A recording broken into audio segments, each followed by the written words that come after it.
আউযুবিল্লাহি মিনাশ শাইতানির রাজিম। বিসমিল্লাহির রহমানির রহিম।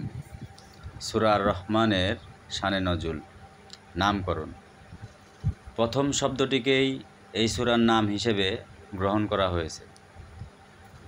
এভেবে বোঝানো হয়েছে যে এটি সেই সূরা যা আর রহমান শব্দ দিয়ে শুরু হয়েছে। তাছাড়া সূরার বিষয়বস্তুর সাথেও এই নামের গভীর মিল রয়েছে, কারণ এই সূরার মধ্যে প্রথম থেকে শেষ পর্যন্ত আল্লাহ তাআলার রহমতের পরিচয়, গুণাবলী ও তার বাস্তব ফলাফলের উল্লেখ করা হয়েছে। নাজিলের সময় ও কাল।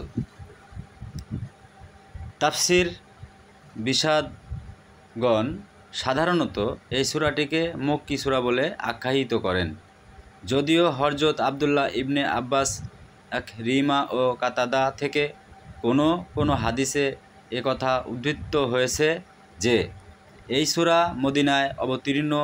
তা সত্ত্বেও প্রথমত এই সব সম্মানিত সাহাবা বিষয়বস্তু মদিনায় অবতীর্ণ সূরাসমূহের তুলনায় মক্কায় অবতীর্ণ সূরাসমূহের সাথে বেশি সামঞ্জস্যপূর্ণ।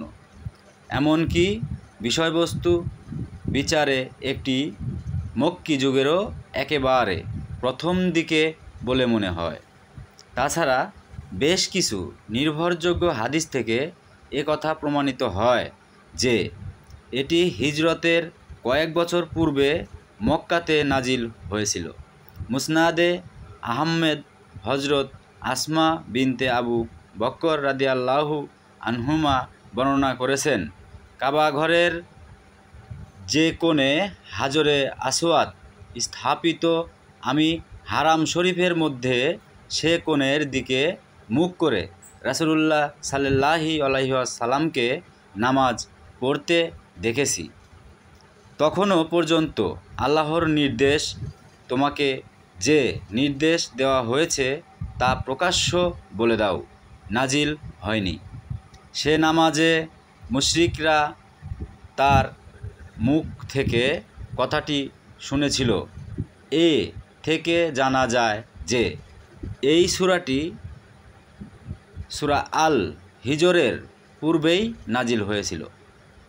আল বাজজার ইবনে জারির ইবনুল মুনজির, দারকুতুনি ফিল আফরাদ, ইবনে মারদুয়া এবং আল খাতিব ফিত তারিক হযরত আব্দুল্লাহ ইবনে ওমর থেকে এ হাদিসটি উদ্ধৃত করেছেন যে একবার রাসূলুল্লাহ সাল্লাল্লাহু আলাইহি ওয়াসাল্লাম নিজে সূরা আর রহমান তেলাওয়াত করলেন, অথবা এ সূরাটি তার সামনে পাঠ করা হলো। পরে তিনি লোকদের বললেন, জিনরা তাদের রবকে যে সওয়াব দিয়েছিল, তোমাদের নিকট থেকে সেরকম সুন্দর সওয়াব শুনছি না কেন? লোকেরা বলল, সে সওয়াব কী ছিল? নবী সাল্লাল্লাহু আলাইহি ওয়াসাল্লাম বললেন, যখনই আমি আল্লাহর বাণী পড়ছিলাম, জিনরা তার জবাবে বলেছিল, আমরা আমাদের রবের কোনো নিয়ামতকেই অস্বীকার করি না। বিষয়বস্তু এও মূলত বক্তব্য।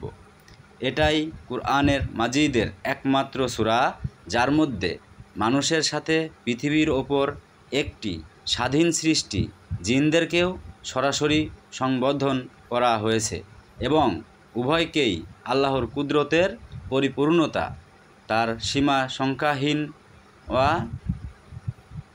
দোয়া ও অনুগ্রহ, তার সামনে তাদের ক্ষমতা ও অসায়ত্ব এবং তার কাছে তাদের জবাবদিহির উপলব্ধি জাগ্রত করে তার অবাধ্যতার অশুভ পরিণতি সম্পর্কে সাবধান করে দেওয়া হয়েছে, আর অনুগত্যের উত্তম ফলাফল সম্পর্কে অবহিত করা হয়েছে।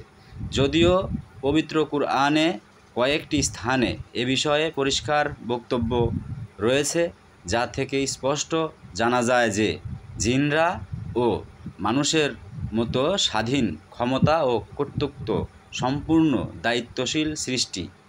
যাদেরকে কুফরি ও ঈমান গ্রহণের এবং অনুগত করা ও অবাধ্য হওয়ার স্বাধীনতা দেওয়া হয়েছে, তাদের মধ্যেও মানুষের মতোই কাফের ও ঈমানদার এবং অনুগত ও অবাধ্য আছে। তাদের মধ্যেও এমন গোষ্ঠী আছে যারা নবী রাসূল সাল্লাল্লাহু আলাইহি ওয়াসাল্লাম ও আসমানী কিতাবসমূহের